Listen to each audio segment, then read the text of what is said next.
PV Sunil Kumar IPS అధికారి అయితే ఈ మధ్యకాలంలో పివి సునీల్ కుమార్ తన బార్డరీ లైన్ క్రాస్ చేస్తున్నాడా అయితే అవుననే సమాధానం వినిపిస్తున్నాయి. వైఎస్ఆర్సీపీ ప్రభుత్వం అధికారంలో ఉన్నప్పుడు అప్పటి ప్రతిపక్ష పార్టీ అయినటువంటి టీడీపీ నాయకులకు కావచ్చు, మరోపక్క జనసేన పార్టీ నాయకులకు కావచ్చు, చిత్రహింసలు పెట్టినటువంటి వ్యక్తుల్లో ఈయన పేరు ప్రధానంగా వినిపించుకుంటూ వచ్చింది. ఎట్టకేలకు కూటమి ప్రభుత్వం వచ్చాక ఆయన ఏదైతే తప్పులు చేశాడో వాటిని కొన్ని పర్మిషన్ తీసుకోకుండా విదేశీ ప్రయాణాలు చేయడం వాటన్నిటిని దృష్టిలో పెట్టుకొని సస్పెండ్ చేశారు. అయినా ఆయన అహంకారం తగ్గలేదన్న వాదన మాత్రం బలంగా వినిపిస్తున్నాయి. ఇప్పటికే ఆంధ్రప్రదేశ్ డిప్యూటీ స్పీకర్ అయినటువంటి రఘురామకృష్ణరాజు గారికి సంబంధించి వ్యక్తిగత దూషణ భూషణలకు దిగాడు ఇదే పివి సునీల్ కుమార్. మరి మొత్తానికి పివి సునీల్ కుమార్ ఏం చేస్తున్నాడు, అతని భవితవ్యం ఏంటి, ఇదే అంశానికి సంబంధించి మరిన్ని విషయాలు తెలుసుకోవడానికి మనతో ఉన్నారు సీనియర్ జర్నలిస్ట్ దుర్గా కుమార్ గారు. సార్ నమస్కారం అండి. నమస్తే వెంకట్, మన వీక్షకులు.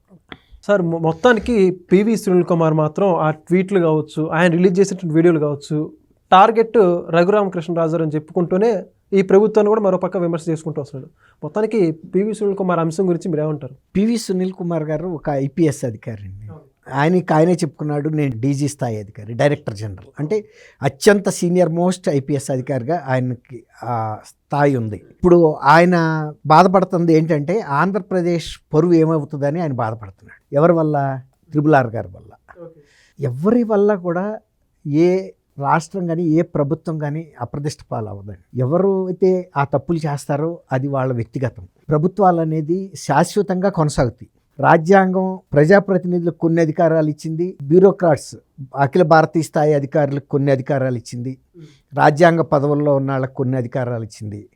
కానీ అత్యంత పూర్తి అధికారం కేవలం రాజ్యాంగానికి మాత్రమే ఉంది. అల్టిమేట్ వీళ్ళు ఎవరైనా తప్పులు చేస్తే మాకు ఎంత అధికారం ఉంది, ఇంత స్థాయి అధికారిని, అంత స్థాయి అధికారిని, లేకపోతే ఇంత పెద్ద కుర్చీలో కూర్చున్నాను, అంత పెద్ద కుర్చీలో కూర్చున్నాను అని కనుక తప్పులు చేస్తే వాళ్ళు వ్యక్తిగతంగా దానికి మూల్యం చెల్లించాల్సిందే. దానికి ఎవరు బాధ్యత వహించజాలరు, ప్రజలు అంతకంటే వహించజాలరు. ప్రజలకు వచ్చిన నామర్ద ఏమి లేదు. ఎవరైతే ఆ కుర్చీల్లో కూర్చున్నారో, ఎవరైతే ఆ పెద్ద భుజకీర్తులు పెట్టుకున్నారో, 3 సింహాలను కూడా నెత్తి మీద పెట్టుకున్నారో, ఎంత ఉన్నతాధికారాలు అనుభవించారో వాళ్ళు మాత్రమే తలంచుకోవాలి. ప్రజలు తలంచుకునే పరిస్థితి ఏముండదు. రాజ్యాంగం కూడా తలంచుకోదు. రాజ్యాంగం అక్కడ ఉన్నది ఏంటంటే ఎవడన్నా తల ఎగరేస్తే మొట్టికాయ మొట్టడానికి ఎంత అధికారం ఇస్తుందో అంత శిక్షించే అధికారం రాజ్యాంగానికి ఉంది. కాబట్టి ఇవాళ సునీల్ కుమార్ గారు, రఘురామకృష్ణరాజు డిప్యూటీ స్పీకర్ స్థానంలో ఉండి కొన్ని బ్యాంకులకి అప్పులు తీసుకుని ఎగ్గొట్టి ఇవాళ ఆయన ఒక మోసగాడిగా ఉన్నాడు. 420 కేసు నమోదైంది ఆయన మీద. దానికి నేను బాధపడుతున్నాను, రేపు రాష్ట్ర ప్రజలేంటి, అమరావతి ఏమవుతుంది అని తెగ బాధపడిపోతున్నాడు. ఆయన బాధపడాల్సిన అవసరం లేదు. ఇప్పుడు ఆయన బాధపడాల్సింది ఆయన చేసిన తప్పులకి బాధపడాలి. ఆయన హుందాతనాన్ని, హోదాని తాకట్టు పెట్టినందుకు ఆయన బాధపడాలి. ఆయన కూడా ఒక నిందితుడు చెప్పిన పనులన్నీ చేసేసాడు. ఆయన ఒక నిందితుడు చెప్పిన పనులు ఏం చేయాల్సిన అవసరం లేదు. ఆ నిందితుడు వెళ్ళి పెద్ద సింహాసనంలో కూర్చుంటే కూర్చోవచ్చు కాక, కానీ ఈయనకి కూడా సంస్థాయి అధికారాలు రాజ్యాంగం ఇచ్చింది.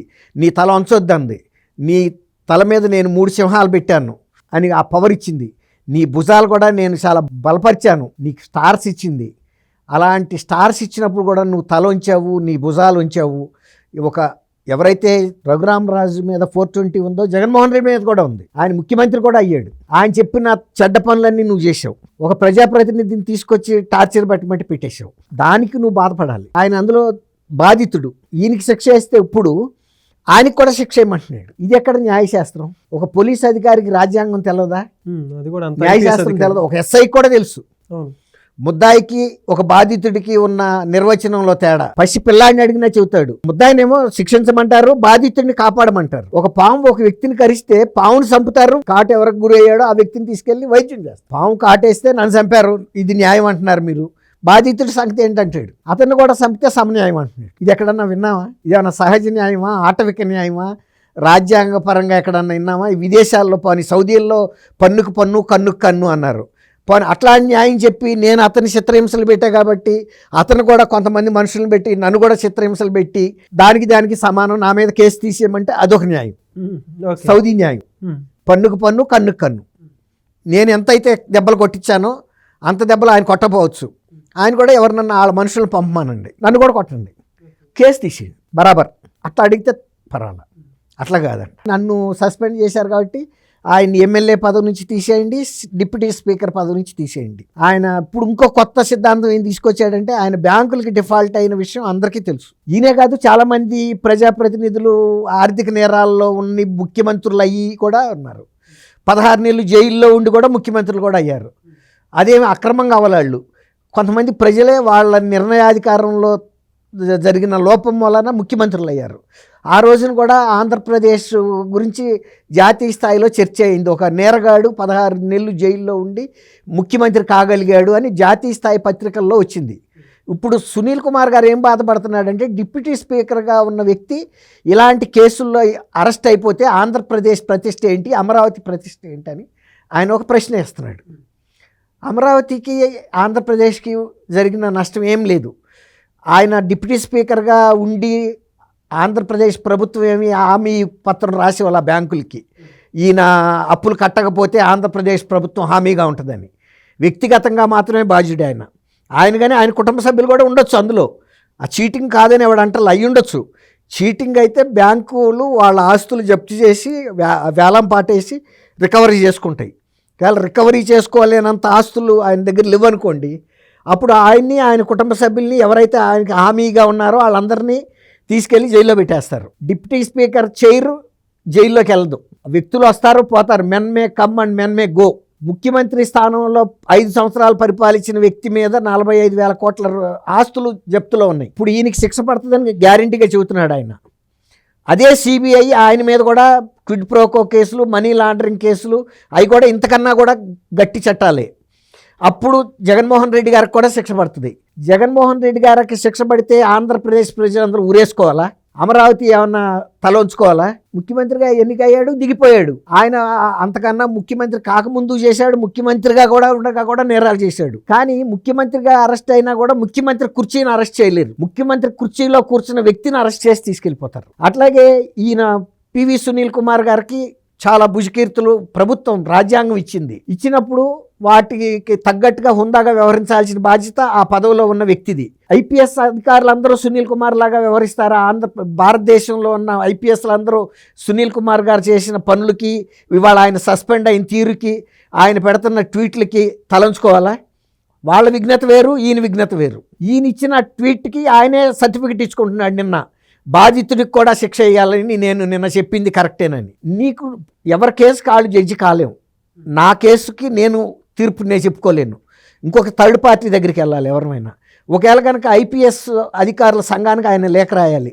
నేను అది చెప్పాడు. చాలామంది చాలా రకాలుగా అనుకుంటున్నారు నేను ఆవేశంలో చెప్పలేదని. ఆవేశంలో చెప్పావని ఎవరు అనుకోవట్లా. నీకు అంతవరకే పని చేస్తుందేమో నీ విఘ్నత అనేదే అందరికీ అనుమానం వస్తుంది. ఒక ఐపీఎస్ అధికారిగా డీజీ క్యాడర్లో ఉండి ముద్దాయికి వేసిన శిక్షని బాధితుడికి ఏమంటున్నావు అంటే అది ఎక్కడ న్యాయశాస్త్రమో తెలియక కొట్టుకుంటున్నారు. ఇప్పుడు నువ్వు ఒక అధికారికంగా నీ ఐపీఎస్ అధికారుల సంఘానికి, ఢిల్లీలో ఉన్న అఖిల భారత ఐపీఎస్ అధికారుల సంఘానికి ఒక లేఖ రాయి, ట్వీట్ కూడా పెట్టు. దాంట్లో నేను ఈ ట్వీట్ చేశాను, ఒక ఐపీఎస్ అధికారిగా ఇందులో నా తప్పు ఏమన్నా ఉందా, ఇది సమంజసమైన ట్వీటా, లేకపోతే మీకు ఏమైనా అభ్యంతరాలు ఉన్నాయా? వాళ్ళు కనుక లేదు మాకు కూడా అభ్యంతరాలు లేవు, నువ్వు ఐపీఎస్ అధికారుల స్థాయికి తగ్గట్టుగానే ట్వీట్ చేశావు అంటే ఓకే, ఆ అఖిల భారత స్థాయి ఐపీఎస్ అధికారులందరికి కూడా ఇంతే మెదడు ఉందని సంతోషిస్తారు. లేదు తప్పు అని అంటే నువ్వు సరిదిద్దుకో. వాళ్ళు కనుక కాదు నువ్వు ఒక ఐపీఎస్ అధికారిగా డీజీ క్యాడర్లో ఉండి బాధితుడు కూడా శిక్ష ఏమంటున్నావు అంటే ఇది ఎక్కడ న్యాయశాస్త్రాల్లో ఉందో నువ్వు చెప్పు అని అడుగుతారు నిన్ను. అప్పుడు ఎక్కడన్నా ఉంటే చెప్పు. లేదు ఒక మాజీ సుప్రీంకోర్టు న్యాయమూర్తులకి 2కో 3కో రిఫర్ చేయి. నేను ఒక ఐపీఎస్ అధికారిగా ఈ రకమైన ట్వీట్ చేశాను, దీనిలో కొంత అభ్యంతరాలు వ్యక్తం అవుతున్నాయి కొంతమంది వ్యక్తులు, లేకపోతే అది కరెక్టా కాదా అని వాళ్ళని అడుగు. రాజ్యాంగం ప్రకారం అది చేయొచ్చు అని. తర్వాత ఇంకొకటి, నువ్వు ఒక ఐపీఎస్ అధికారిగా ఉండి ఆంధ్రప్రదేశ్ రాష్ట్రానికి ఏ కులం వాడు ముఖ్యమంత్రి అవ్వాలి, ఏ కులం వాడు ఉప ముఖ్యమంత్రి అవ్వాలని నిర్ణయించే అధికారం నీకేమన్నా ఉందా? అటువంటి రాజకీయాల్లోకి వెళ్ళదలుచుకుంటే నువ్వు ఐపీఎస్గా రిజైన్ చేసేసి ఒక పార్టీ పెట్టి నువ్వు ఉప ముఖ్యమంత్రి పదవి తీసుకుంటావో ముఖ్యమంత్రి పదవి తీసుకుంటావో ప్రజల ముందుకు వెళ్ళు, చెప్పు నేను ఫలానా కులస్తుని కాబట్టి నాకు ఉప ముఖ్యమంత్రి అయ్యే అర్హత ఉందని చెబుతావా, లేకపోతే ముఖ్యమంత్రి అయ్యే అర్హత ఉందని చెప్తావా? కులాల బట్టి అర్హతని నిర్ణయించే స్థాయికి నువ్వు వచ్చావంటే నువ్వు ఐపీఎస్ అధికారిగా ఎలా ప్రజలు ఆమోదించాలి నిన్ను? నువ్వు వీటన్నిటికీ అతీతమైన వ్యక్తివి. ఒకవేళ దిగదలుచుకుంటే ఐపీఎస్లు రంగయ్య నాయుడు గారు కేంద్ర మంత్రి కూడా అయ్యాడు, చాలామంది ఐపీఎస్లు అయ్యారు, విజయ రామారావు గారు అయ్యాడు సిబిఐ డైరెక్టర్గా చేసి రాష్ట్రంలో మంత్రిగా. అట్లా చాలామంది ఐపీఎస్లు అవుతారు, ఐఆర్ఎస్లు అయ్యారు. అట్లాగే నువ్వు కూడా రిజైన్ చేసేసి ఆ కులాల సిద్ధాంతం పెట్టావు కదా, ఆంధ్రప్రదేశ్లో ఎవరు ముఖ్యమంత్రి, ఏ కులం అయిన ఉప ముఖ్యమంత్రి అని, ఆ సిద్ధాంతాన్ని ప్రజల్లోకి తీసుకెళ్ళి తప్పే ఉంది. అంత బహిరంగంగా ట్వీట్ చేసిన వ్యక్తివి రాజీనామా చేసేసి రఘురామరాజు గారి మూలనే ఆంధ్రప్రదేశ్కి అప్రతిష్ట వస్తుంది అంటున్నావు కదా. జగన్మోహన్ రెడ్డి గారి మూలన అంతకన్నా పెద్ద అప్రతిష్ట వెయిటింగ్లో ఉంది. ఆల్రెడీ 16 నెలలు జైల్లో ఉండి కూడా ఆంధ్రప్రదేశ్ ముఖ్యమంత్రి అయినప్పుడు కూడా ఆంధ్రప్రదేశ్ ప్రజలేమి సిగ్గుతో తలంచుకోవాలా. ఆ రోజు జాతీయ పత్రికలు రాసినాయి కూడా, 16 నెలలు ఫలానా కేసుల్లో జైల్లో ఉన్న వ్యక్తి ఇవాళ ఆంధ్రప్రదేశ్ ముఖ్యమంత్రి అయ్యాడని. అది ప్రజల నిర్ణయం. అదే ప్రజలు మళ్ళీ 2024కి వచ్చేటప్పటికి ముఖ్యమంత్రి పదవి అతనికి ఉండడానికి లేదని చెప్పి ప్రజలే ఆ తీర్పుని సరి చేసుకున్నారు. వాళ్ళు చేసిన తప్పుని వాళ్ళు సరి చేసుకున్నారు. అట్లాగే ఇవాళ నువ్వు రఘురామరాజు గారి మూలానే వస్తుందని ఎందుకు భయం? రఘురామరాజు గారు చైర్ అక్కడే ఉంటుంది కాబట్టి వ్యక్తిగతంగా ఆయన చేసిన దానికి ఆయన శిక్ష ఆయన అనుభవిస్తాడు. ఇప్పుడు నువ్వు ఐపీఎస్ అధికారిగా ఉన్నందువల్ల నువ్వు మొన్న చేసిన రఘురామరాజు గారిని ఎవరి ఆదేశాల మేరకి మరి కిడ్నాప్ చేసి మీ కార్యాలయంలోనే కస్టోడియల్లో టార్చర్ చేసి ఆ కేసును తప్పుదోవ పట్టించినందుకు ఒకవేళ కనుక నీకు శిక్ష పడితే కూడా నువ్వేమి ఐపీఎస్ అధికారులు అందరూ తలంచుకోవాల్సింది లేదు. ఐపీఎస్ యూనిఫామ్లో నిన్ను జైల్లోకి పంపరు. నీ యూనిఫామ్ తీసిన తర్వాత మాత్రమే వ్యక్తిని పంపిస్తారు, ఒక ఐపీఎస్ అధికారి మాత్రం వెళ్ళడం. అదే కనుక నువ్వు ఏదైనా మంచి పని చేసి ప్రెసిడెంట్ దగ్గర మెడల్ తీసుకోవడానికి వెళ్తే మాత్రం నీ ఐపీఎస్ డ్రెస్ నీకు అండగా వస్తుంది రాష్ట్రపతి భవన్లోకి. జైల్లోకి వెళ్ళే రోజు నువ్వు యూనిఫామ్లో ఆ జైలు గేట్లోకి తలంచుకుని ఒక వ్యక్తి వెళ్తాడు. సేమ్ రఘురామరాజు గారు కూడా డిప్యూటీ స్పీకర్ని పంపరు. రఘురామరాజు గారు వ్యక్తిగతంగానే అప్పు చేసుకున్నాడు. అప్పు కట్టకపోతే ఆయన బాధ్యుడు తప్ప ఆంధ్రప్రదేశ్ ప్రజలు కానీ అమరావతి ప్రతిష్ట కానీ ఏ మాత్రం తగ్గవు.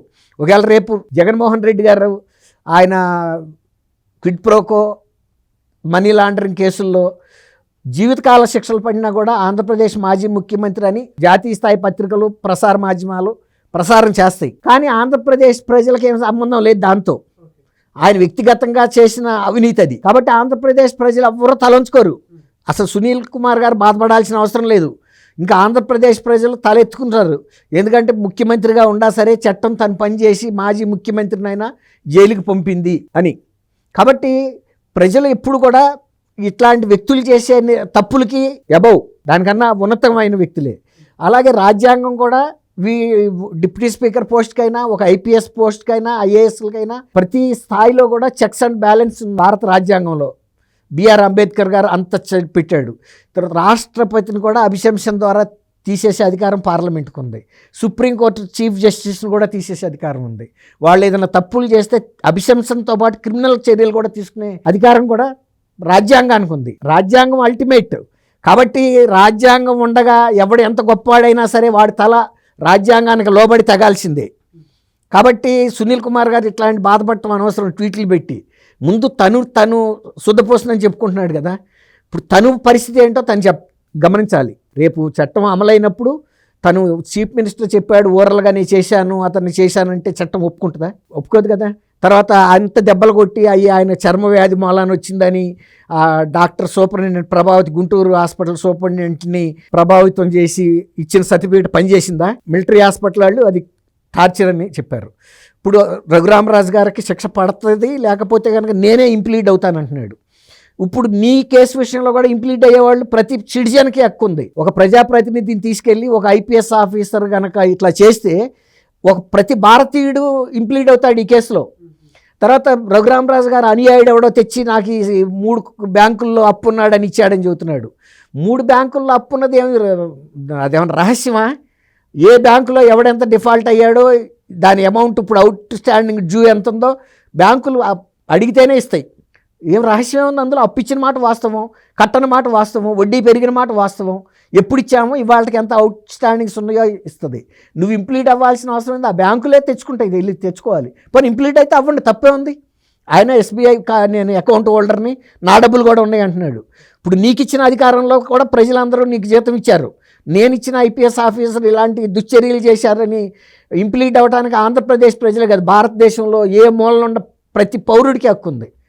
అందరూ కూడా ఇంప్లీడ్ అవుతారు, అందరూ కూడా భారత రాష్ట్రపతికి లేఖలు రాస్తారు. అటువంటి ఐపీఎస్ అధికారి ఇంకా పైగా బాధితుడిని కూడా ముద్దాయితో పాటు శిక్షించమని కొత్త న్యాయ సిద్ధాంతాన్ని ప్రతిపాదించిన ఈ వ్యక్తి మీద చర్య తీసుకోమని భారతదేశం ప్రతి పౌరుడు లేఖ రాయొచ్చు సుప్రీంకోర్టు ప్రధాన న్యాయమూర్తికి, ఆయన మీద చర్య తీసుకొని మానవ వనరుల శాఖ రాయొచ్చు. నువ్వు పబ్లిక్ సర్వెంట్వే కదా, దాసేదే ఉంది. కాబట్టి మనం ఒకళ్ళని అనే ముందు సునీల్ కుమార్ గారి విఘ్నుడైన వ్యక్తి జై అమరావతి, జై స్వర్ణాంధ్ర, జై భీమ్ అన్నాడు, బాగానే ఉంది. ఇప్పుడు అదే స్ఫూర్తితో నువ్వు పని చెయ్యి. స్వర్ణాంధ్రప్రదేశ్లో ఉన్న ఐపీఎస్ ఆఫీసర్ నువ్వు ఆ విధంగా వ్యవహరించావు. అమరావతి క్యాపిటల్లో అడిషనల్ డీజీ, ఇప్పుడు డీజీ అని చెబుతున్నాడు, డీజీ కూడా అయి ఉంటాడు, సంతోషం. అట్లాగే జై భీమ్, మరి అంబేద్కర్ సిద్ధాంతాలను ఆచరిస్తున్న వ్యక్తివి. ఎవరో ఒక నేరస్తుడైన వ్యక్తి చీఫ్ మినిస్టర్ అయినంత మాత్రాన అతను గులాంగిరి చేసినందుకు ఇంకా నువ్వు జై భీమ్ అనే అర్హత ఎక్కడుంది? అది కనుక నేను చేయను, నేను చట్టాన్నే పాటిస్తాను, కావాలని మీరు ప్రైవేట్గా తెచ్చుకుని అతన్ని చంపుకుంటారో టార్చర్ చేసుకుంటారో చేసుకోండి, డిపార్ట్మెంట్ చేయదు అని చెప్పుంటే కనుక వాళ్ళ ఆయన జై భీమ్ అన్నదానికి అర్థం ఉండేది. ఏముంది వాళ్ళు జై భీమ్ అంటే నువ్వు చేసిన పనికి నువ్వు చెప్పుతున్న స్లోగన్స్కి ఎక్కడన్నా పొంతం కుదురుతుందా వెంకట్ గారు? అదే sir. Thank you sir. Thank you Venkat. మన వీక్షకులు Please subscribe to Leo News for more videos.